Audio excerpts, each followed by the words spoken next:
Home Cooked Holidays, our cultural cooking series. This is our last segment of the series, and we have wonderful Chef Ryan here with us today. Hello. Thank you. It's great to be here. So like she said, I'm Chef Ryan, and today what we're going to be making is pork lo mein, except with a little tiny twist in the fact that it's not actually lo mein noodles that we're going to be using, and I'll talk about that in just a second. So one of the beautiful things about cooking is that you should think about a recipe like this. A recipe is not it's not the gospel, right? It's not the absolute truth, and this is it. There are no other ways of doing this. A recipe is a guideline or a suggestion of how you do things. And the beautiful thing about being a chef or being a cook or just cooking yourself for yourself or your family is you could tweak things, right? If you don't like it, you could switch it to this, you could switch it to that. And so what we're going to do today is, like I said, we're going to be making a slightly modified pork lo mein recipe. And it's one of my favorites. So basically, in the holiday culinary series, cooking series, Larissa came up to me and said, we want to do things that are unique, that are from your special experience, that are different than what you'd have, just like, regular turkey or ham or, whatever you would have normally had. And so one of the things I remember is I actually grew up working in a Chinese restaurant for a Chinese family, and they became my secondary family. And one of the big things in the Chinese calendar is always Chinese New Year or regular New Year, just depending on when you want to celebrate them, and each family is a little bit different. But what was really cool is we always did something with long noodles. And the idea is that these long noodles, right, like this, the longer they are, the better. These are not super long, but you can get noodles that go all the way off screen, like 4, 5, 6 feet long. But the idea is that the length of the noodles represents a long life. And then another thing that we do on the Chinese New Year is you get those little pot stickers or goiza dumplings, as you'll know them.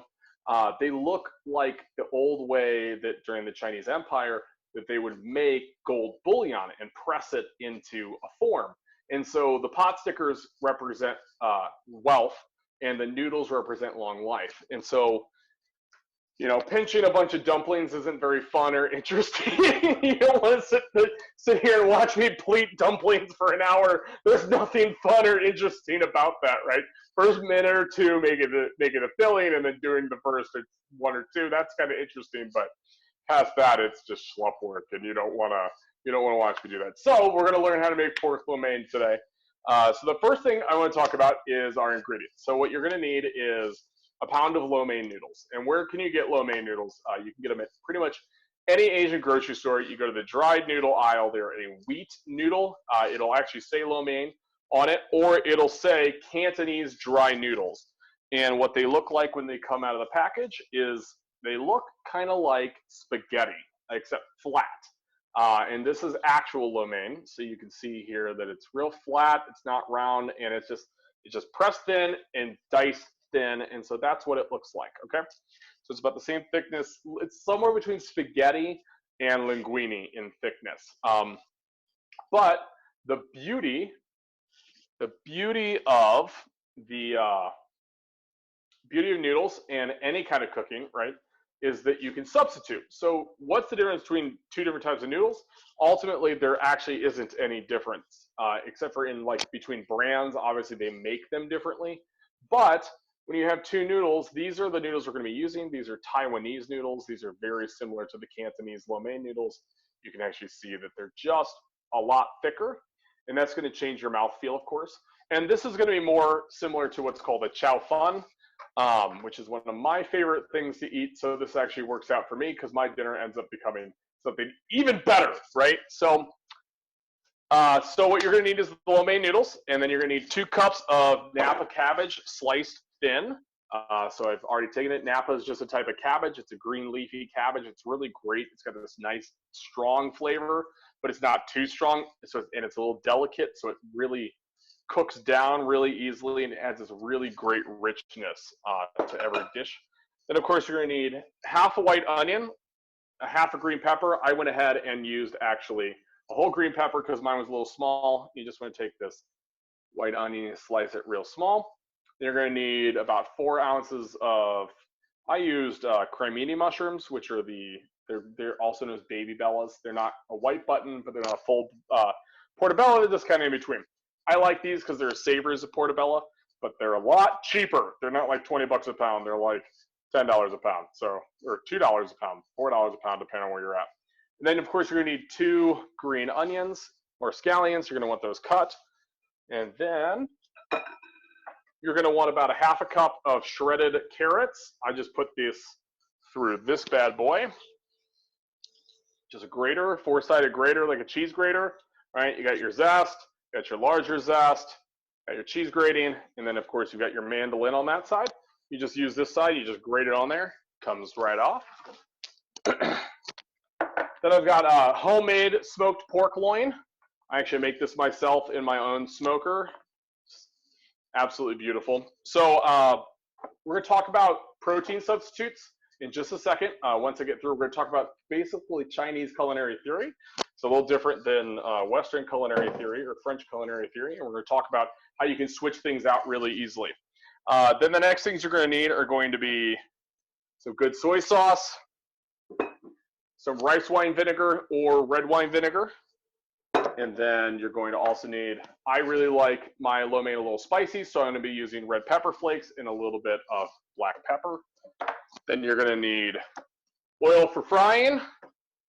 And this is canola oil. It's good for high heat. And then, of course, you have to have sugar to balance all the flavors. One of the things we always talk about in cooking for chemo, right, is the salty, savory, spicy, sour, and sweet, and bring them all in balance. One of the things that you'll find in Chinese cooking is you've got your salty and your savory already. This becomes our spicy component. Then this is our lightener, a lot of vinegar used in Chinese cooking. And then we have our balancer, which is sugar. And you're going to find that in basically every Chinese dish is going to have a blend of those things in there. So Chinese culinary technique, Chinese culinary theory is a little different than Western technique, right? So when we think about French food or American food, right, what do we think about? We think like a burger, or we think like a pot roast.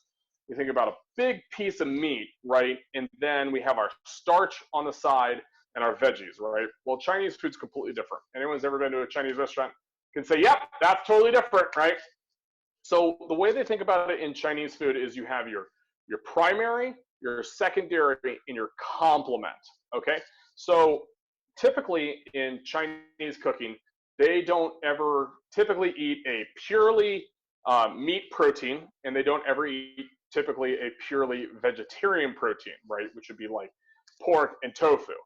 When I was working in a Chinese restaurant, we'd always eat a hybrid of the two. I don't have any tofu today, so I won't be adding it. But this is your primary. This is your primary component, right? This is the primary thing. What is it? It's pork lo mein, right? Lo mein is the same, okay? The way you make the lo mein recipe, the sauce, the veggies, everything else is the same. The difference is pork, beef, chicken, seafood, tofu, so on and so forth. In switching out that primary is what changes really the entirety of the dish. Is it this dish or is it that dish, right? So you have your primary, and then you have your secondaries. So your secondaries in lo mein gets a little complicated because technically your secondary in this dish is actually your noodles. Typically in any other stir-fried dish, it would actually be the veggies. And then you have what's called your complement. Your complement would be the thing that kind of brings it all together. So for example, in twice cooked pork, right, you're going to have your primary is going to be your smoked pork, your secondary is going to be your tofu, and then your complement is going to be the veggies that make the whole thing work. So primary is your protein, secondary is whatever else you put in there to make it work, right? So for example, the lo mein noodles or tofu in the case of twice cooked pork, and then your complement is going to be your veggies. So, and that's how it's basically constructed. And then you have a sauce that holds the whole thing together or brings it all together just like in any other style of cooking. And so in this one, we're going to be making a savory brown sauce that goes with everything. Now, one of the big things you're going to run into when you're trying to make any kind of Chinese food inside a Western kitchen is you don't have enough heat. That's a big problem, right? So I'm going to teach you guys today how to make pork lo mein, not in a big wok, because those literally have jet burner butane fires. I have literally lost my entire eyebrows on those things. So there are these They're basically like 12-inch wide holes, and they've got a crank on it for propane. And those things, they're set into basically a pit this deep. You put your wok on top of it, and so it's this deep. The burner's at the bottom, and if you turn that thing on full blast, it'll shoot a jet of flame 2 feet above the actual cooking surface. So we don't have that kind of heat here. So how do we do that instead? So I'm going to show you guys how we do it. So I've gone through all of our ingredients, and like I said, we're going to be using these wider noodles. It's going to have a different mouthfeel, just like linguine is different than fettuccine, which is different than spaghetti, but ultimately they're all the same. They all cook the same. So what I've done here already, is because there's nothing fun or interesting about watching water boil, right? At least in my world, there's nothing interesting about it. So if you missed out on water boiling, I really apologize. So what I've done here is I've already pre-cooked the noodles, just put them in boiling water for 8 minutes. They're ready to go. Then you just take them out. You rinse them really, really well in your colander or in your strainer. And what you do is get all that extra starch off there. And then you just add a little bit of oil throughout all the noodles. Make sure they're nice and cool. And we're going to start with a nice, cool noodle. Then we have all of our veggies, which are raw and ready to go. And we got our pork and everything else. So first thing we're going to do is, you guys can see over here for now, but I'm going to bring you guys over more intimately. What I'm going to start is I've got a little bit of boiling water going. What I'm going to do is I'm going to take my veggies, I'm going to get them in there so we can get them steaming, because that's the thing that takes the longest, is making sure that all the veggies are cooked thoroughly. So give me just a second to get that started. So we've got all of our boiling water here. So we want to take our Napa, our carrots, let's go ahead and just dump it straight in there. This is how you do it inside of a Chinese restaurant. Don't be afraid to make a mess. Nothing wrong with a little bit of mess in your life. Unless your life is a complete mess, in which case, make less of a mess, right? All right, so we got the mushrooms, we got the onions, got our green peppers in there, you got all that. And just add our cabbage right on top. And the reason I like to add the cabbage on top is because it doesn't need a lot of steaming. It doesn't need to be, you know, the intense boiling that you get inside of the water. And then make sure your burner is on high. Make sure that water is hot to start with. And we're just going to cover that, let that come to a boil. First thing we need to do is we've got our veggies going, right? So we wanted to get that. We got that covered. So the next thing we want to do is we want to get this burner in the back here. We're going to make our sauce in the back. So we're going to get that on like a medium heat. This is going to be for sauteing our pork and our noodles together. But I'm going to teach you guys a quick little tip that works really well for me. You want to bring this to like a medium-high heat in a big, I call these spaghetti pots. You might call them a large saucepan. I call them spaghetti pots because that's what they are used for in my house, is making spaghetti, and and soup. But I make a lot more spaghetti than I make soup. Now, I saw a question earlier that said, can you substitute chicken for pork? Absolutely, because you can substitute chicken, pork, beef, tofu, whatever you want to eat. You can easily change out that primary component to change the protein, to make it taste different, to make it into a different dish. So what you want to do is you want to take just a little bit of canola oil, and we want to line the bottom of this pan. Now, this is that hack that I was talking about. We've got just a little bit in here too. Okay. Now, the last thing you want in this cooking experience, absolute last thing you want, is you do not want these noodles to stick together, because if those noodles get stuck together, what ends up happening is you have a nightmare on your hands, right? You've got a big sticky mess of noodles and no way to bring them under control. So we want to make sure we have enough a little bit of oil on the noodles, and a little bit of oil on the bottom of this pan. We want this pan to get a little bit hot. Feel it going. Got a nice hot, I got some water under this pan. It's wanting to float off on me, right? Nothing's perfect. So we just take this, right?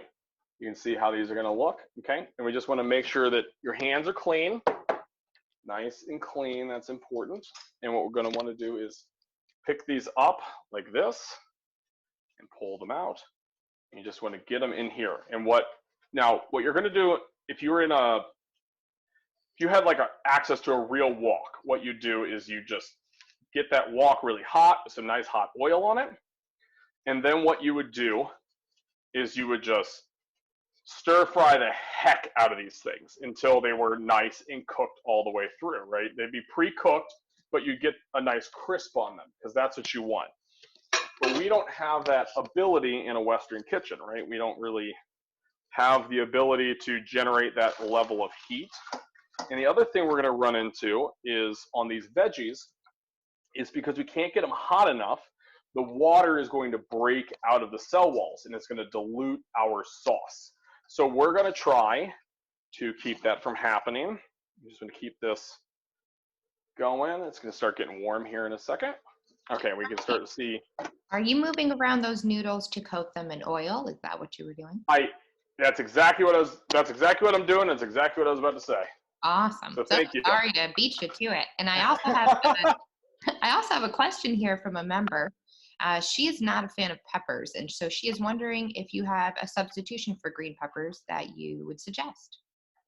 Yeah, throw them away.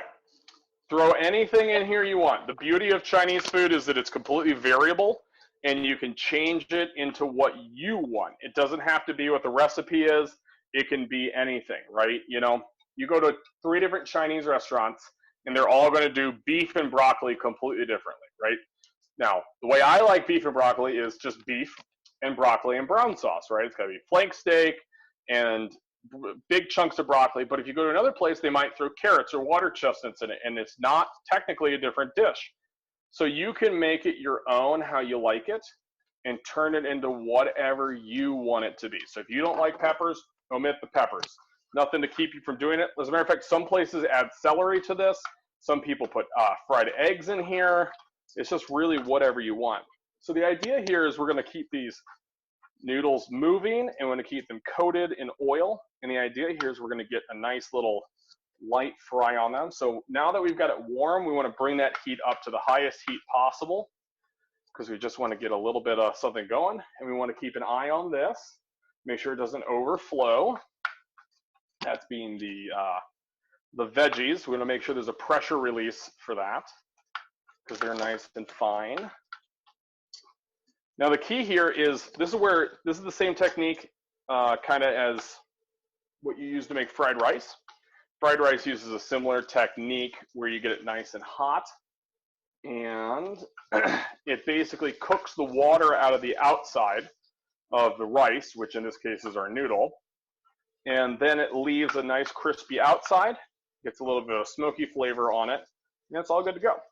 So I'm going to put that down for just a second. Okay, so let's go ahead and get started. This is looking good. So we've got this steaming up right now. I know it's hard to tell with the color of the lamp that I have, but it's starting to go. It's probably about halfway there. So next thing we do is... Oh, sorry. How do you know when the noodles and the veggies are finished and ready to move over?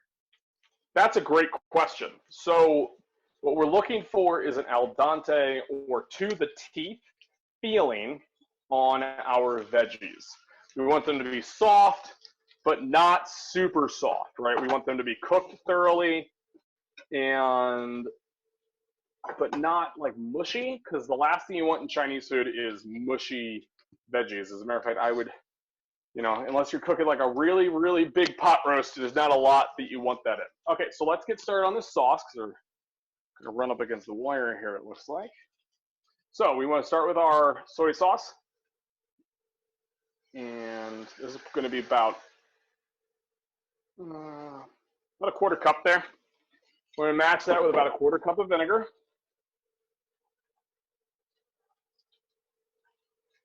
I've got my nice new bottles, so they breathe a little bit slower. Now, like I talked about before, the soy sauce is going to be the savory component and the salty component. Okay, that's why if you go to a Chinese restaurant and you add soy sauce to something and sauce and salt to it, all of a sudden it's super, super salty. I like red pepper in mine, so I'm going to add that there. It's nice and spicy. A little bit of ground black pepper. Whenever I'm not feeling good, I've had a cold, I want a little bit of extra spicy. And then I just want about 2 tablespoons of sugar in there. And I'm going to give this a nice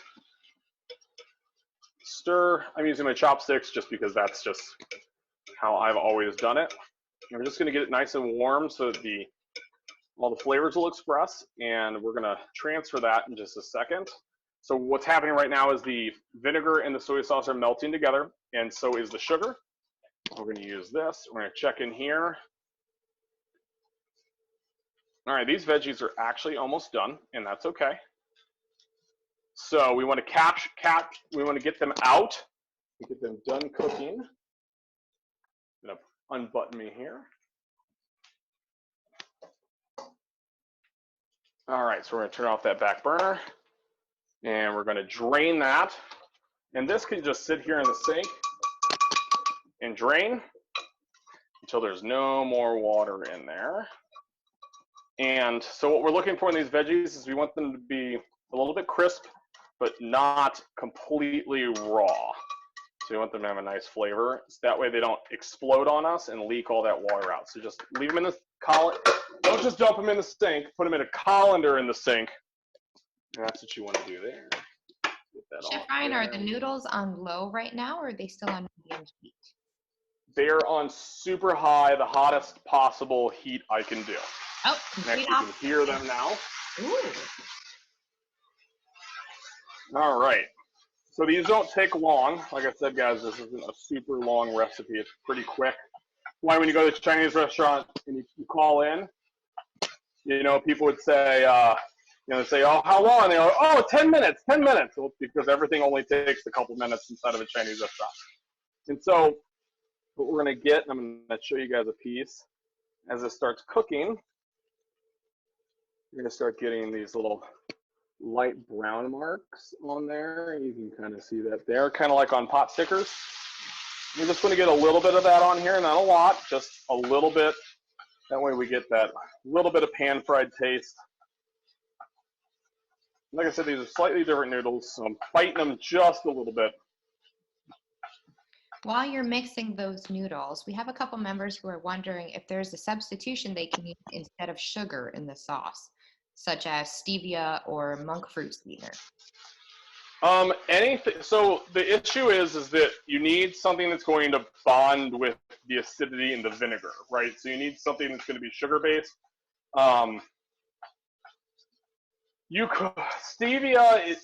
Stevia tastes like bitter. It actually doesn't even taste like sugar to me. The closest substitute to vinegar or to sugar is going to be Splenda. So if you're trying to, if you're diabetic or you're trying to avoid sugar entirely, you could use that. You might be able to use honey or agave nectar. As a matter of fact, I use sugar in my cooking a lot because it just, you don't need a lot of it. It's just a little bit to give you that taste. So let's give that taste. Speaking of that sauce is exactly where it's supposed to be. Might need a little more soy sauce for my liking. But that's what I would do is I'd consider Splenda because you need something that's going to bind with the vinegar. And chemically speaking, Splenda is the closest out of all the substitutes. But like I said, you could probably use like some agave nectar or some honey, something like that. Get that going. Okay, so here's what we got going on here. It's got a big old pot of noodles is what it looks like, right? And then we've got our big thing of sauce. Now we need to get the lo mein itself, get the pork going. Can't have pork lo mein without the pork. So now what we're going to do is we're going to saute this. Now, if you were using like a protein substitute, like if you're using tofu, what you'd want to do is you'd want to use hard tofu or tofu gan, which is like super hard tofu. Press, get all that extra water out of there. And what you're going to want to do is use it as a substitute here, right? Nice thing about pork is that pork is naturally a little bit fatty, so we don't need a lot of oil in there. I'm using pork loin, which is super lean and a really good source of protein, actually. But if you're using tofu, what you'd want to do is you'd want to fry it first. That way you could get a little bit of that water out of there, because the last thing you want is your tofu breaking down. So you want to press it with a weight, and then what you'd want to do is you'd want to get a little bit of oil in a pan, and you want to fry it on each side for about a minute or two, and then bring it over.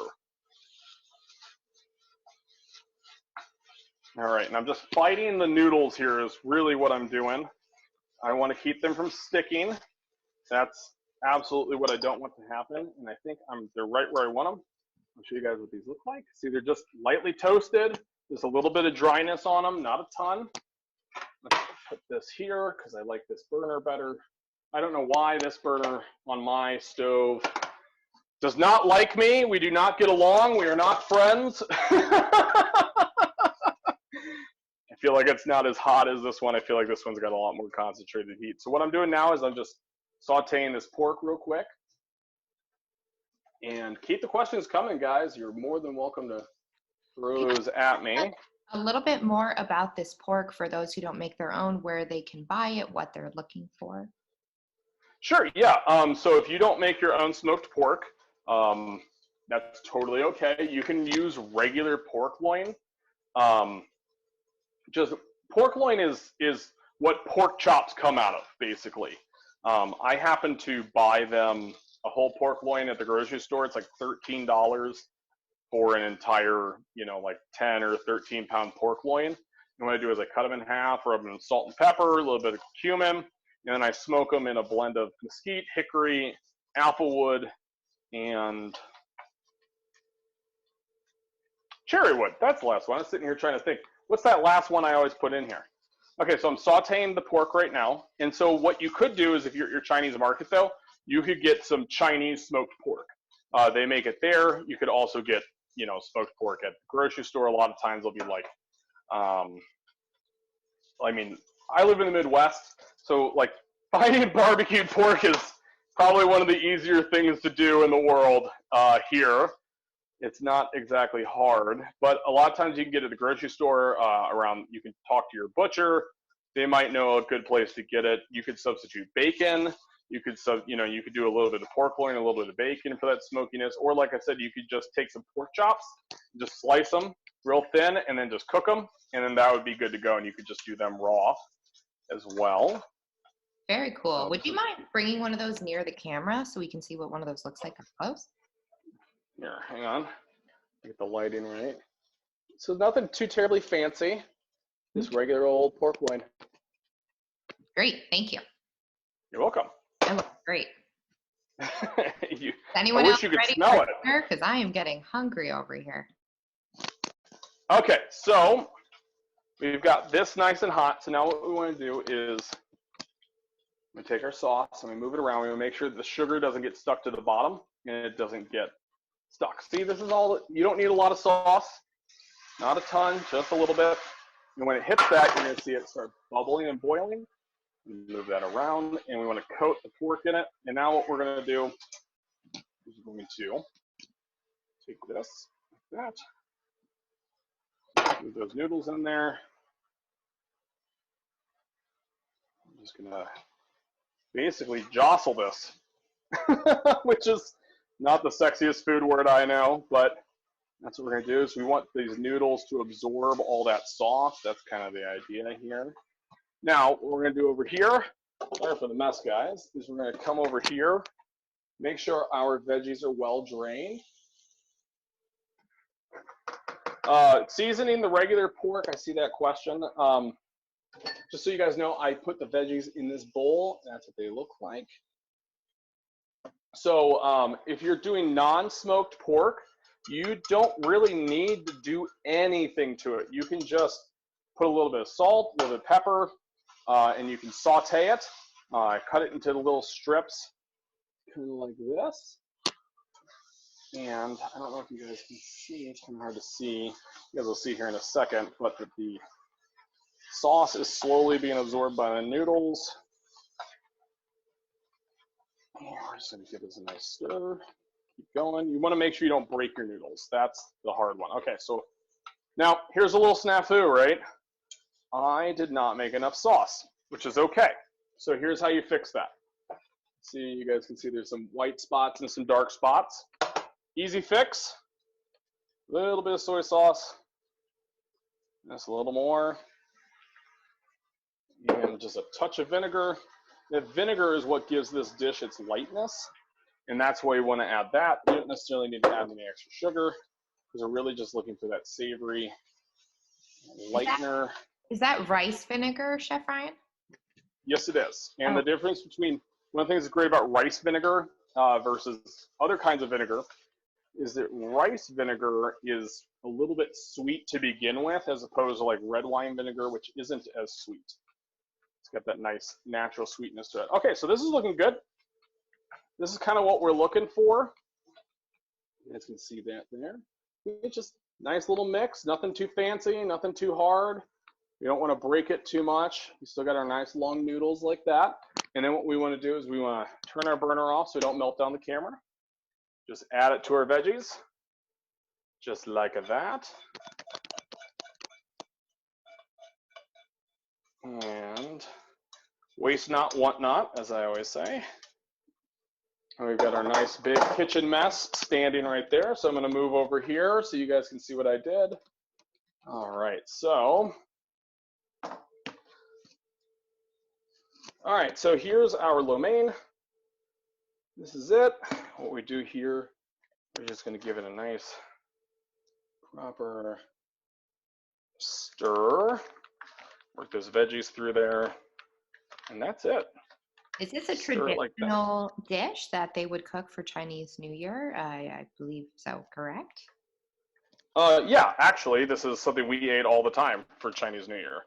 It's just an easy, quick, throw-together one. More traditional would be what are called Shanghai long noodles, and they're a lot longer, but you're going to do them the same way, or you're going to eat those in soup. And so, like I said, this is something that you can throw together real quick. And it's nice because we worked in a restaurant and we always celebrated in the restaurant because we're always working. And that's it. When you own a restaurant, there is no such thing as a day off. And let me show you guys what this looks like all finished and plated. Is there a connection between noodles and Chinese New Year? Because I know a lot of Chinese New Year dishes include noodles. Not specifically. It's just more that noodles are considered good luck. They're just a good, healthy thing to eat. You don't get noodles as often in Chinese culture as you would get rice. You know, rice is more like the staple. It's the thing you get all the time, whereas noodles, they come from wheat, typically. You get rice noodles in some parts of Asia, but typically, all right, here we go, guys. We could all use some extra luck this year, so this is a very... Let me tell you, we could all use some extra luck, and I'm going to pull my camera up, so don't freak out too much for the big reveal, as they say in cooking. All right. I gotta lock that in here. Okay, so this is what you end up with, right? You know, with just some noodles, a little bit of veggies. You can increase the amount of veggies. You can decrease the amount of veggies. You can add pork. You can substitute pork. You can add chicken. You could use tofu. You could use whatever you want. And of course, this is the moment that everybody always is dying for. This is why you watch food TV, right? You go, what does it taste like? So, oh. It just tastes like home. That's what love tastes like. Love in a bowl to me. Home, it's love, savory. A little bit of luck. Love and a little bit of luck. A long life. That's the big thing here. You get the smokiness from the pork, which is great, right? It doesn't overwhelm the dish. The noodles themselves, because they're Chinese-style noodles as opposed to Italian-style noodles, they're much lighter. You get that little bit of smokiness also from frying them. You get the savoriness from the soy sauce. You get the saltiness from the soy sauce. You get the little bit of red pepper in there. And we've got all these different veggies, and they add their complementary flavors and textures. And you guys can see how the veggies cooked up, just real small. The idea here is that you should be able to eat it with chopsticks.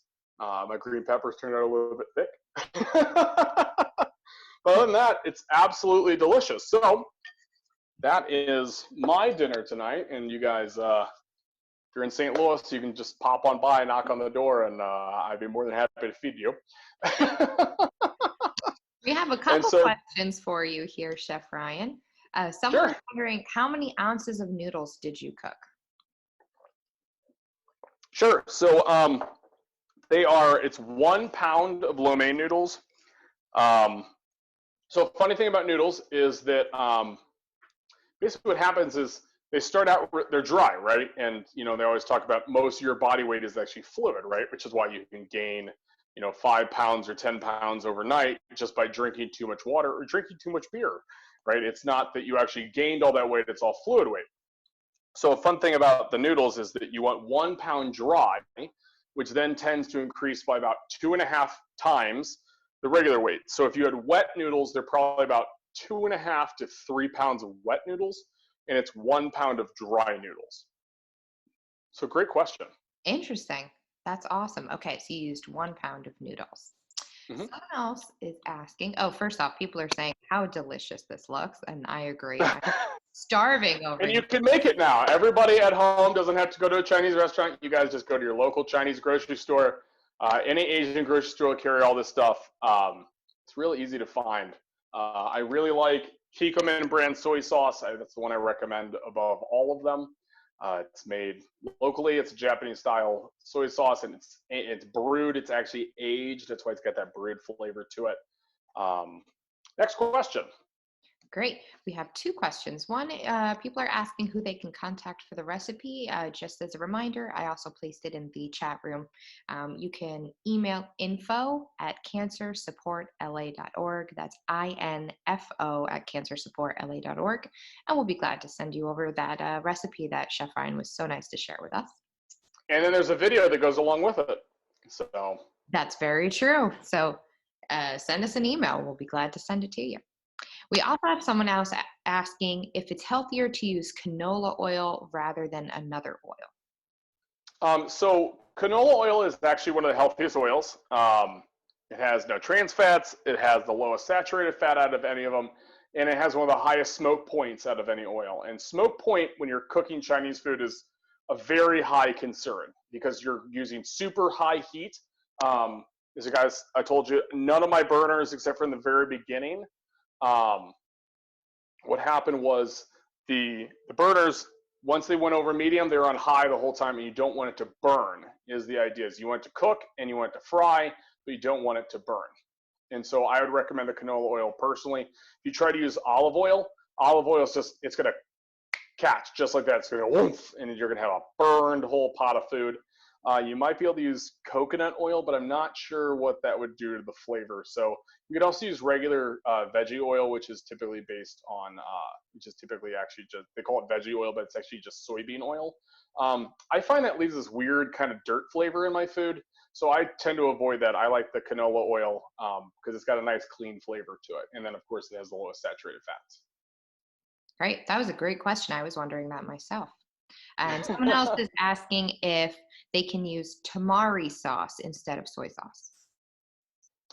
You probably could. I mean, the sauce recipe tastes differently. I've never had tamari sauce.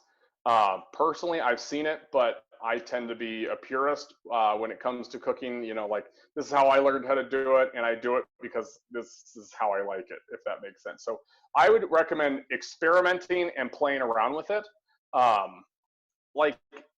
One of the things that we use a lot that you'll see in Chinese menus is oyster sauce, but there's actually not a lot of oyster sauce actually used in Chinese cooking.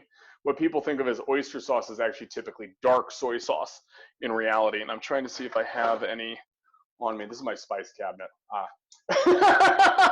And it looks like I am all out of dark soy sauce, but dark soy sauce, it's thicker, it's distilled. And another thing you could use actually if you wanted to add a different flavor to it is when you got done, you can try some of this Shanghai fragrant vinegar. It's really great on noodles. It's actually a perfumed vinegar, and I absolutely love it, especially on like cold weather soups like chicken noodle soup and things like that. It really does a lot. It's kind of like the Worcestershire sauce of Chinese food. It makes everything better for some reason. I love the versatility of all these Chinese dishes, and I think it's a wonderful. They are. It's whatever you want. I've got a 2-part culinary cookbook set, and they're this big and this thick, and it's called 1,000 Recipes Chinese Cookbook. And when you go into like the noodle section, they have literally over 150 variations on lo mein. Ultimately, it's the same recipe, but when you switch out the Napa with green cabbage, or you switch out the carrots with some other veggie, or you add celery, all of a sudden it becomes technically a different dish.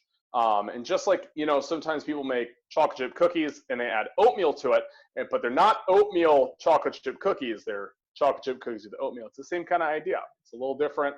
It's your personal take on it. You can always make it your own. And that's what I highly encourage you to do, is play with it. See what makes you feel like home. What makes it feel good to you? What makes it, Chinese cooking, it's different. It's not that different. We're all people. We're all the same. It's not that mysterious. And once you learn how to do it and you get some practice with it, burning your food a couple of times, you'll really learn, and it'll become from my family into your family, so to say. There's no better time right now than trying out substitutions and trying things, especially when no one else is in your home to see how bad it comes out if you ruin it. So, and that's with the food shortages, it's not really shortages, it's supply line shortages that we're having problems with. That's why I use these Taiwanese noodles as opposed to the regular lo mein noodles.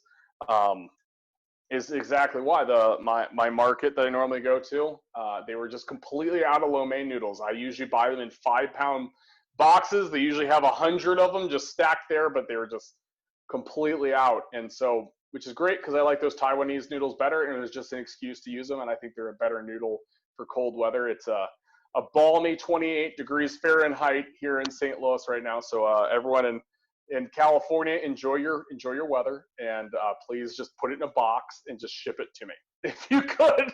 I will trade you for lo mein. How did you get connected with cancer support community, Ryan? So that's a great question. Sorry, is that I a gotta laugh because question? I feel a story coming on. That's why I'm laughing. It was a long, long time ago, many, many moons. So I live in St. Louis, Missouri. That's where I'm born and raised. I travel around the country, and when my mom had cancer, she was in Boulder, Colorado. Moved back to St. Louis, where I'm from afterwards. Settle down and stop moving. My aunt always says, a rolling stone gathers no moss. I say, yes, but a rolling stone also is doing nothing. So, the other part of cancer support community is called Gilda's Club.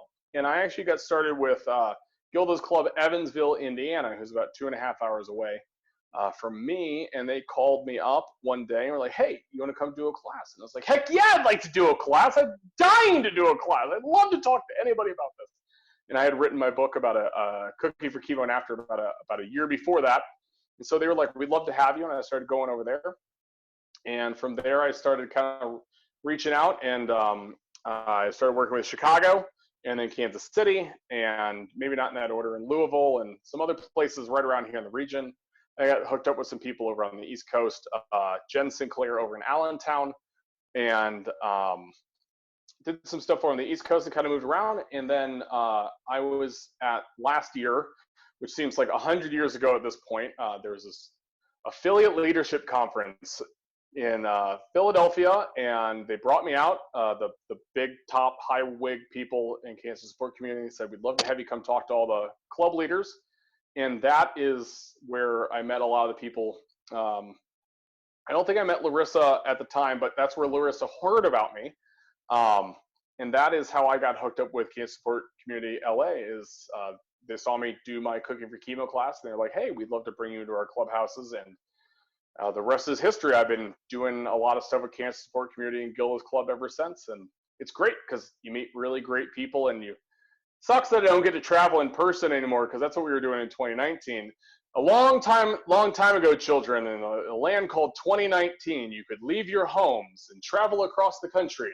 There were groundhogs and prairie dogs and mountains to see, and it's 2020, and this is no longer reality, right? So we're doing everything virtually, and that's why I'm here virtually tonight. This is my second one in LA, and it's been great. Everyone who comes out to all these LA classes is super nice, is super friendly, and always has great questions, and is super interactive, which I absolutely love, because obviously I'm obviously a people person, as you guys can tell. real hard to get along with too. So that's how I got hooked up with Cancer Support Community. It was a long time ago. It started in 2017 and basically a lifetime ago at this point. Well, we're so glad you got connected, and we're so happy to have you as part of this community. And I want to share also, your website is www.cookingforchemo.org. Is that correct? That's correct, and all our resources are available on there for free. Wonderful. I've just put that in the chat room, but please feel free to go check out his website. He's done some wonderful, amazing things. His books are fantastic, and we hope to have another Cooking for Chemo maybe sometime next year. But thank you so much, Chef Ryan, for being here. It looks like we have no further questions. But great. Everyone's hungry now. Everyone's calling their local Chinese restaurant going, yeah, can I get some lo mein? You are absolutely 10 minutes. 10 minutes. You pick up 10 minutes. All I'm having is chicken tonight, and now I'm not looking forward to it at all. So thank you for that. It's sad chicken. It's sad chicken. All right. Thank you so much, Chef Ryan. Thank you, guys.